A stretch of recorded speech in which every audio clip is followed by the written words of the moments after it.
Olá, sejam bem-vindos. Hoje nós vamos tratar de um assunto muito interessante, a Primeira Guerra Mundial. Nós vamos estabelecer duas aulas. No primeiro momento, nós vamos analisar as causas da Primeira Guerra Mundial, os antecedentes, a situação da Europa às vésperas da guerra. E, na segunda aula, nós iremos tratar da guerra propriamente dita. Algumas perguntas básicas a gente precisa fazer para analisar esse assunto. Primeiro, quais as causas desta guerra? Que fatores provocaram a Primeira Guerra Mundial? Segundo, quem lutou contra quem nesta guerra? Terceiro, quem venceu e quem perdeu a guerra? Uma quarta pergunta, quais as consequências provocadas por esta guerra? Quais as transformações provocadas por este conflito?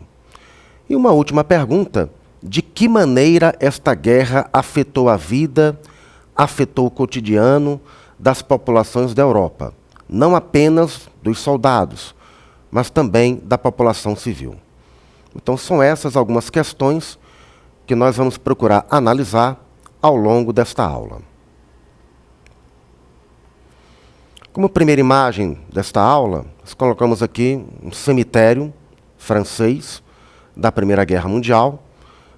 Digamos que é uma paisagem comum na Europa, né, devido à grande quantidade de mortos, tanto na Primeira quanto na Segunda Grande Guerra, cemitérios onde estão enterrados milhões de soldados que morreram nesses conflitos.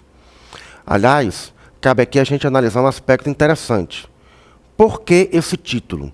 Primeira Guerra Mundial. Se a gente for analisar friamente, ela foi um conflito europeu. Um conflito que ficou restrito ao continente da Europa.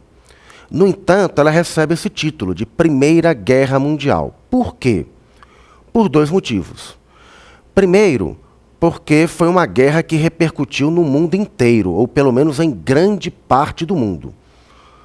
O conflito, as batalhas ocorreram na Europa. No entanto, esta guerra, pela sua amplitude, pela sua magnitude, ela acabou repercutindo em outros continentes. Por isso que ela é chamada de mundial. Deve-se ressaltar também que todas as grandes potências da época, todas, sem exceção, participaram desse conflito.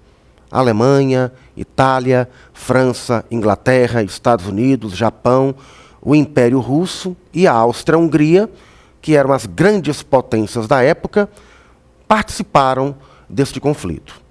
Então, um aspecto interessante que a gente precisa ressaltar. Uma guerra europeia, mas que teve uma amplitude internacional. As causas da guerra foram variadas, como nós vamos ver agora. Aqui nós temos uma listagem. Evidentemente, uma guerra de tamanha proporção, ela provocou a morte de 10 milhões de pessoas, né? Então ela foi provocada por vários fatores. E um aspecto importante que a gente precisa ressaltar é o seguinte: qual era a situação da Europa no começo do século XX? Essa é a chave para a gente analisar as causas desse conflito. Na verdade, no começo do século XX, nuvens negras pairavam sobre o continente europeu. Existia um clima de muita tensão, de fortes rivalidades entre as potências europeias, e isso acabou encaminhando o velho mundo para o conflito. Vejamos essa listagem. Choque de imperialismos, a primeira causa da guerra. Aliás, é importante ressaltar que as origens desta guerra, as raízes da Primeira Guerra Mundial, estão no final do século XIX. O que é que significa essa expressão, choque de imperialismos? Significa que no começo do século XX, existia uma rivalidade muito forte entre as potências europeias, brigando entre si pelo controle de colônias, de matérias-primas e de mercados consumidores. A disputa por colônias ocorria principalmente na África e na Ásia. essa vai ser a causa principal do conflito, né? Vai ser a causa mais importante, esta rivalidade muito forte que existia entre as potências europeias, disputando o controle de colônias e de matérias-primas. Em segundo lugar, nós temos aqui uma política de alianças. Quem lutou contra quem nesta guerra? Desde o começo do século XX, formaram-se dois blocos de alianças na Europa. De um lado, a chamada Tríplice Entente, que era formada pela Inglaterra, pela França e pelo Império Russo. E do outro lado, a chamada Tríplice Aliança, formada pela Alemanha, pela Áustria-Hungria e pela Itália. Então a gente observa que na Primeira Guerra Mundial nós vamos ter um choque entre esses dois blocos de alianças. Tríplice Entente de um lado, Tríplice Aliança do outro lado.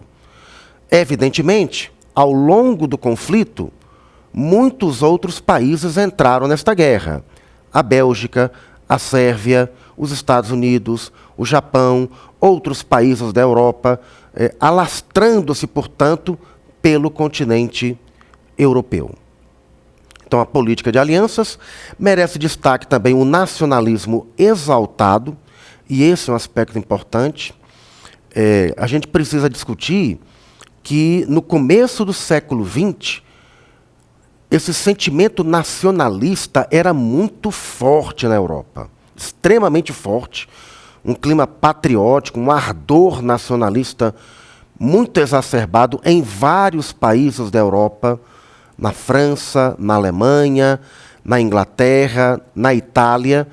E esse sentimento patriótico, né, de você lutar pela pátria, da pessoa se sacrificar pelo país, de morrer pelo seu país no campo de batalha, também vai ser um dos fatores da guerra.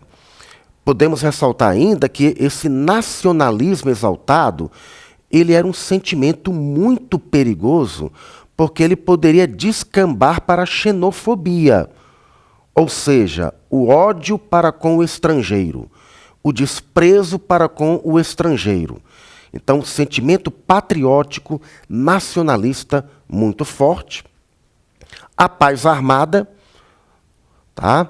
Essa paz armada era exatamente por causa do clima de tensão, das rivalidades. Então, as grandes potências da Europa começaram a desenvolver fábricas de armamentos. Começaram a desenvolver a sua indústria bélica. O clima de tensão, as rivalidades eram tão fortes que a Alemanha, a Áustria-Hungria, Inglaterra, França começaram a produzir mais e mais armamentos. É por isso que essa guerra matou tanta gente, porque eram armas com grande poder de destruição. Ok? Então, a indústria bélica bastante desenvolvida nesta época.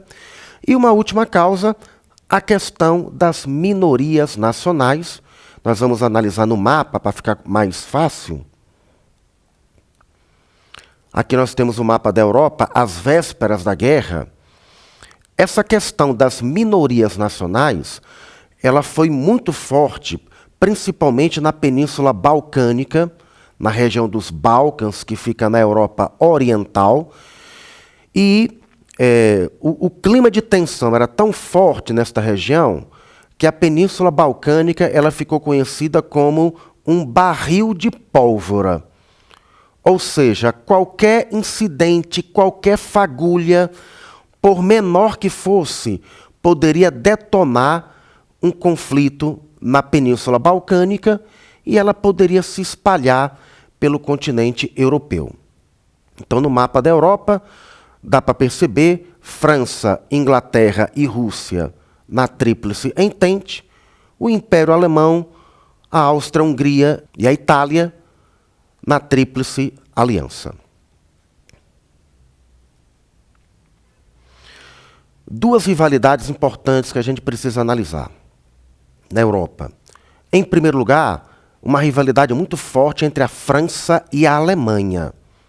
E aí eu volto a ressaltar o que eu falei alguns minutos atrás.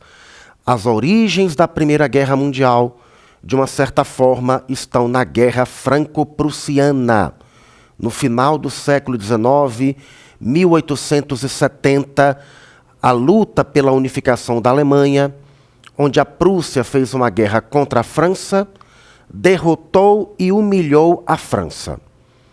Então, a partir desta guerra, em que a França foi derrotada, foi humilhada, os franceses passaram a alimentar um desejo muito forte de vingança contra a Alemanha. Era o chamado revanchismo francês. E este revanchismo era muito incentivado pela imprensa francesa, pelos jornais da época, pelos políticos franceses, até mesmo nas escolas. Os alunos franceses eram educados para odiar o Império Alemão. Então, a rivalidade entre a França e a Alemanha era fortíssima. Merece destaque o problema da Alsácia-Lorena. Na Guerra Franco-Prussiana, a França foi derrotada e teve que entregar para a Prússia, para a Alemanha, 2 pequenos territórios ricos em minérios, a Alsácia e a Lorena. Então a França queria reincorporar esses territórios. Então, uma rivalidade muito forte. Aqui nós temos um mapa da África, exatamente para a gente verificar a questão do choque de imperialismos. Desde o final do século XIX, grande parte do continente africano foi retalhado, foi dividido entre as potências europeias. Então era o choque de imperialismos, França, Inglaterra, Itália, Alemanha, disputando entre si o controle dessas colônias, a posse dessas colônias. Então, uma África retalhada. Aqui nós temos a figura de 3 governantes da Europa na época. Em primeiro lugar, o czar da Rússia, o Nicolau II. Ao lado dele, o imperador da Alemanha, o Kaiser Guilherme II. E, em terceiro lugar, Francisco José I, o imperador da Áustria-Hungria. Por que eu coloquei essas imagens nesta aula? Exatamente para mostrar que, ao final da guerra, esses grandes impérios vão desmoronar. Eles vão ser substituídos por governos republicanos. E podemos ressaltar também, a Primeira Guerra Mundial foi uma guerra total. Ela foi uma guerra travada em terra, tivemos conflitos no mar, foi uma guerra submarina. Os submarinos foram utilizados em larga escala na Primeira Guerra Mundial e também uma guerra aérea. Pela primeira vez, o avião foi utilizado como arma de guerra. Então a gente observa um aspecto interessante de que a ciência da época, os conhecimentos tecnológicos da época foram utilizados para a construção desses armamentos. Armas que tinham grande poder de destruição, como a gente pode verificar nessas imagens. O tanque de guerra foi desenvolvido nesta época também. Aqui é a imagem do submarino. E também a imagem dos aviões da época. Hoje podem parecer primitivos, mas naquela época causavam muito impacto. Então, uma guerra aérea que foi travada na Primeira Guerra Mundial. Então, uma guerra total. É por isso que tanta gente vai morrer nesse conflito, porque eram armas produzidas em larga escala e com grande poder de destruição. Nós vamos analisar depois, no segundo momento, a Guerra de Trincheiras, que foi a marca característica da Primeira Guerra Mundial, uma guerra estática, uma guerra parada, em que os soldados, os exércitos, ficavam protegidos em valas chamadas de trincheiras. Esta guerra de trincheiras ficou conhecida como a Guerra da Lama, dos Ratos e dos Piolhos. Aqui uma outra imagem, retratando soldados ingleses entrincheirados. A Europa foi varrida, digamos assim, foi cicatrizada por vários quilômetros e quilômetros de trincheiras para a proteção desses soldados.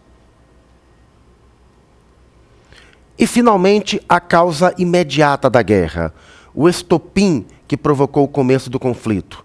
Na cidade de Sarajevo, capital da Bósnia, o herdeiro do trono da Áustria, Francisco Ferdinando, ele foi assassinado por um jovem estudante da Sérvia.